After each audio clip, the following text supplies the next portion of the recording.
അത് ഗുസ്തി മത്സരമൊന്നുമല്ലോ കനക.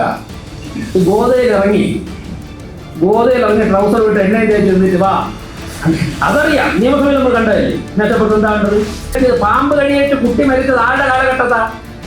ആരുടെ കാലഘട്ടത്തിൽ ആര് വിദ്യാഭ്യാസ മന്ത്രിയായിരുന്നപ്പോഴാണ് സ്കൂളിൽ പാമ്പ് കടിയേറ്റ് ഒരു കുട്ടി മരിച്ചത്? തിരുവനന്തപുരം കോർപ്പറേഷന്റെ മേയറായിരുന്ന സമയത്താണ്. അന്ന് ഒരു 1500 നായ്ക്കളൊക്കെ ഉണ്ടായിരുന്നുള്ളൂ. അദ്ദേഹം മദ്യം കഴിച്ച് പോയത് 8500 മുതൽ 16000 കഴിഞ്ഞിരുന്നു.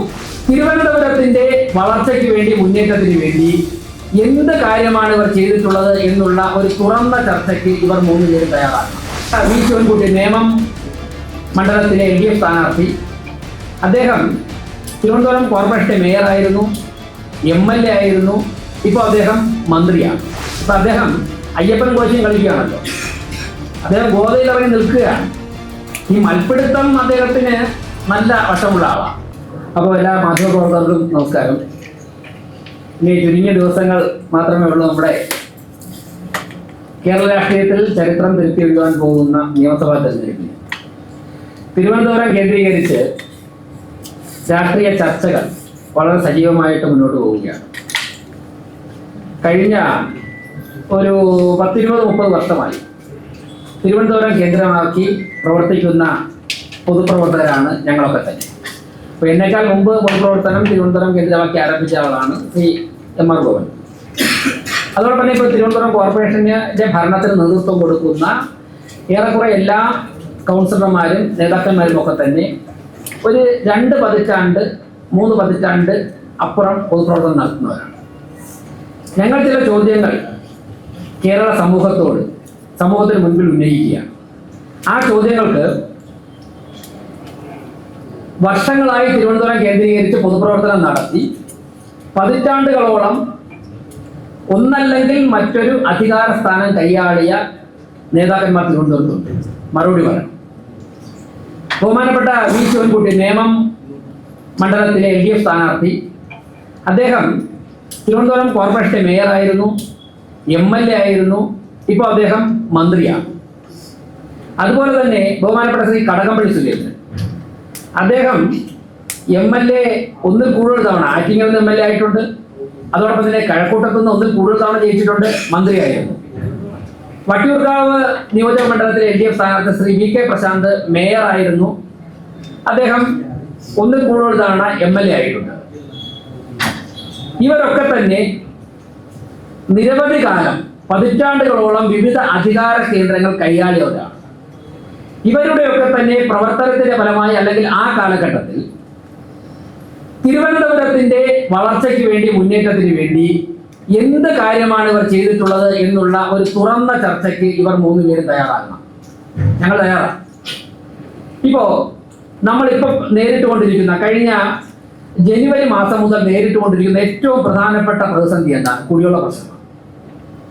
ഈ കുടിവെള്ള പ്രശ്നം ശാശ്വതമായി പരിഹരിക്കാൻ വേണ്ടി ഈ MLA-മാരും ഈ മന്ത്രിയുമൊക്കെ എന്ത് നിലപാടാണ് സ്വീകരിച്ചിട്ടുള്ളത്? ഇപ്പം അദ്ദേഹം അയ്യപ്പൻ കോശിയും കളിക്കുകയാണല്ലോ. അദ്ദേഹം ഗോതയിലിറങ്ങി നിൽക്കുകയാണ്.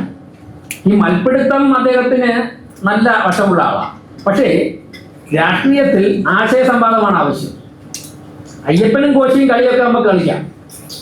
എന്താണ് സർക്കാർ ചെലവിൽ മന്ത്രിസ്ഥാനവും MLA സ്ഥാനവും ഒക്കെ കൈയാളിയിട്ട് കഴിഞ്ഞ 25-30 വർഷം കൊണ്ട് ഇവർ ഒരു ചെറുവിരൽ അനക്കിയിട്ടുണ്ടോ കുടിവെള്ള പ്രശ്നം പരിഹരിക്കുന്നതിന് വേണ്ടി? 1990-കളിൽ അരുവിക്കരയിൽ നിന്നും ശുദ്ധജലം കൊണ്ടുവരാൻ വേണ്ടി ഭൂമിക്കടിയിൽ ഇട്ട പൈപ്പ് 30 വർഷം കഴിയുമ്പോഴേക്കും അതിന്റെ കാലാവധി കഴിയും.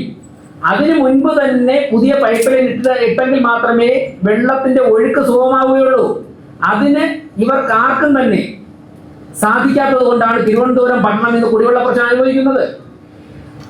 അരുവിക്കരയിൽ നിന്നും ഒഴുകുന്ന വെള്ളത്തിന്റെ 30-35% ലീക്കായി പോവുകയാണ്. അതായത് അരുവിക്കരയിൽ നിന്നും 1000 ലിറ്റർ വെള്ളം തിരുവനന്തപുരത്തേക്ക് കൊണ്ടുവന്നാൽ അതിൽ 650 ലിറ്റർ വെള്ളം മാത്രമേ തിരുവനന്തപുരത്ത് എത്തുന്നുള്ളൂ. ഗവൺമെന്റ് കണക്കാണിത്, വാട്ടർ അതോറിറ്റിയുടെ കണക്കാണിത്.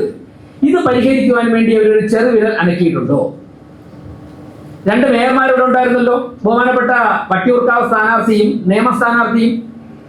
ഇവർ മേയർമാരായിരുന്ന സമയത്ത് മാലിന്യ പ്രശ്നം പരിഹരിക്കുവാൻ വേണ്ടി എന്ത് നടപടി സ്വീകരിച്ചിട്ടുണ്ട്? ശാശ്വത പരിഹാരത്തിന് വേണ്ടി ജനങ്ങളോട് പറയാം, ഞങ്ങൾ തയ്യാറാണ് ചർച്ച ചെയ്യാനായിട്ട്.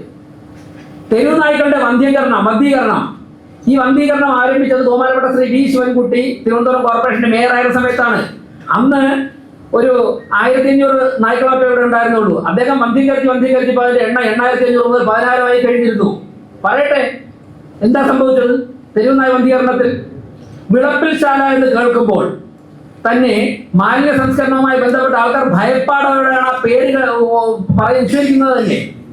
വളരെ മനോഹരമായി രാജ്യത്തിന്റെ പല ഭാഗങ്ങളിലും നടപ്പിലായിക്കൊണ്ടിരുന്ന ഒരു പദ്ധതി ഈ LDF ഭരണത്തിൽ തിരുവനന്തപുരത്ത് കൊണ്ട് നടപ്പിലാക്കിയപ്പോൾ പണം ഒഴുകിയത് മാത്രം മിച്ചം. വിളപ്പിൽ ശാല എന്ന് കേൾക്കുമ്പോഴേക്ക് ജനം ഭയപ്പെടുന്നൊരവസ്ഥ അല്ലേ? വരട്ടെ, ഇക്കാര്യങ്ങളിൽ ആശയസംവാദം ഞങ്ങൾ തയ്യാറാണ്.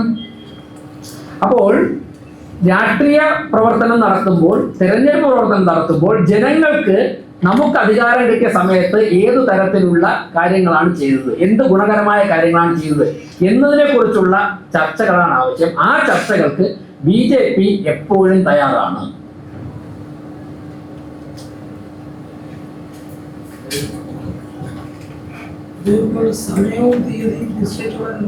അതെ, നിശ്ചയിച്ചിരിക്കുക പറയുക. അത് ഗുസ്തി മത്സരമൊന്നുമല്ലോ സനക. ഈ ഗോതയിൽ ഇറങ്ങി ട്രൗസർ വിട്ട് എണ്ണ തേച്ച് എന്നിട്ട് വാ. അതറിയാം, നിയമസഭയിൽ നമ്മൾ കണ്ടതല്ലേ മേശപ്പുറത്ത് എന്താ കണ്ടത്? നിയമസഭയിൽ മേശപ്പുറത്ത് വനിതാ MLA മാരുന്നപ്പോഴേക്കും അത് അത്തരത്തിലുള്ള ഗുസ്തി അല്ലല്ലോ ആവശ്യം ജനാധിപത്യത്തിൽ. ഞാൻ കാര്യങ്ങളോട് ലളിതമായിട്ട് ചോദിക്കട്ടെ. ഇപ്പോ പി ചിദംബരം, ബഹുമാനപ്പെട്ട കോൺഗ്രസിന്റെ നേതാവ്, മുൻ ധനകാര്യ വകുപ്പ് മന്ത്രി, ഡിജിറ്റൽ ട്രാൻസാക്ഷനെ കുറിച്ച് നരേന്ദ്രമോദി ഗവൺമെന്റിന്റെ ഭാഗത്ത് നിന്നും ഡിജിറ്റൽ ട്രാൻസാക്ഷൻ ഇന്ത്യൻ പാർലമെന്റിൽ ചർച്ച വന്നപ്പോഴേക്കും പി ചിദംബരം എന്താ പറഞ്ഞത്? പച്ചക്കറി വിൽക്കുന്ന സ്ഥലത്ത് പോയിന്റ് ഓഫ് സർവീസ് മെഷീൻ എവിടെയാണ്? അവിടെയൊക്കെ തന്നെ ഇന്റർനെറ്റ് കണക്ഷൻ എങ്ങനെ കിട്ടും? റിക്ഷ ഓടിക്കുന്ന സ്ഥലത്ത് എങ്ങനെ ഇന്റർനെറ്റ് കണക്ഷൻ കിട്ടും? നിങ്ങൾ എങ്ങനെയാണ് നടപ്പിലാക്കുന്നത് എന്ന് ചോദിച്ചുകൊണ്ടൊരു പരിഹാസ ചിരിയല്ലേ അദ്ദേഹം നടത്തിയത്. രാജീവ് ചന്ദ്രശേഖർജിയുടെ ഉൾപ്പെടെ നേതൃത്വത്തിൽ നമ്മുടെ രാജ്യത്ത് നടത്തിയ IT മേഖലയിൽ നടത്തിയ വിപ്ലവകരമായ നീക്കമാണ് ഇന്ന് ഡിജിറ്റൽ ട്രാൻസാക്ഷനിൽ ഏറ്റവും മികച്ച രാജ്യമായി ഭാരതം മാറിയത്. വിദ്യാഭ്യാസ രംഗത്ത് ഉൾപ്പെടെ അതിന് നേതൃത്വം കൊടുത്ത ആളാണ് ശ്രീ രാജീവ് ചന്ദ്രശേഖർജി. മാറ്റിവെക്കാൻ വേണ്ടി ശിവൻകുട്ടിക്ക് സാധിക്കുമോ? ബഹുമാനപ്പെട്ട ശിവൻകുട്ടി മന്ത്രിയുടെ നേതൃത്വത്തിൽ കഴിഞ്ഞ 5 വർഷം വിദ്യാഭ്യാസ വകുപ്പ് എവിടെ എത്തിയത്? പാമ്പ് കടിയേറ്റ് കുട്ടി മരിച്ചത് ആരുടെ കാലഘട്ടത്താ? ആരുടെ കാലഘട്ടത്തിൽ? ആര് വിദ്യാഭ്യാസ മന്ത്രിയായിരുന്നപ്പോഴാണ് സ്കൂളിൽ പാമ്പ് കടിയേറ്റ് ഒരു കുട്ടി മരിച്ചത്? ഇലക്ട്രിക് ലൈൻ പൊട്ടി വീണ് ഒരു കുട്ടിക്ക് ദാരുണാന്ത്യം വന്നത് ആര് വിദ്യാഭ്യാസ മന്ത്രിയായിരുന്നപ്പോഴാണ്? ശ്രീ രാജീവ് ചന്ദ്രശേഖർജി കേന്ദ്ര മന്ത്രിയായിരുന്ന സമയത്ത് ഇന്ത്യയിൽ നടന്ന IT വിപ്ലവം. ആ IT വിപ്ലവത്തെ കുറിച്ച് ചർച്ച ചെയ്യാൻ വേണ്ടി LDF ആരെങ്കിലും തയ്യാറുണ്ടോ? ഇനി ചർച്ച വിശ്വസനീയമായ ക്രെഡിബിലിറ്റിയുള്ള സംഘടനകൾ ചർച്ചയ്ക്ക് വിളിക്കട്ടെ 3 സ്ഥാനാർത്ഥികളെയും. ഇപ്പൊ പാർലമെന്റ് തെരഞ്ഞെടുപ്പിൽ ഇവിടെ പല സംഘടനകൾ ചർച്ചയ്ക്ക് ക്ഷണിച്ചിരുന്നല്ലോ. ബഹുമാനപ്പെട്ട പന്ന്യൻ രവീന്ദ്രൻ, ശ്രീ ശശി തരൂർ, ശ്രീ രാജീവ് ചന്ദ്രശേഖർജി. ആവശ്യമുള്ള സമയം, ഞാനായിരുന്നല്ലോ തെരഞ്ഞെടുപ്പിൽ ജനറൽ കൺവീനർ, അവർ ചോദിച്ച സമയം അത്രയും തന്നെ കൊടുത്തല്ലോ. എന്തുമാത്രം ആരോഗ്യകരമായ ചർച്ച നടന്നു. ബഹുമാനപ്പെട്ട സംസ്ഥാന മുഖ്യമന്ത്രി തയ്യാറാകട്ടെ BJPയുടെ സംസ്ഥാന അധ്യക്ഷനുമായിട്ട് കേരളത്തിന്റെ വികസനത്തെ കുറിച്ച് ചർച്ച ചെയ്യാൻ വേണ്ടി.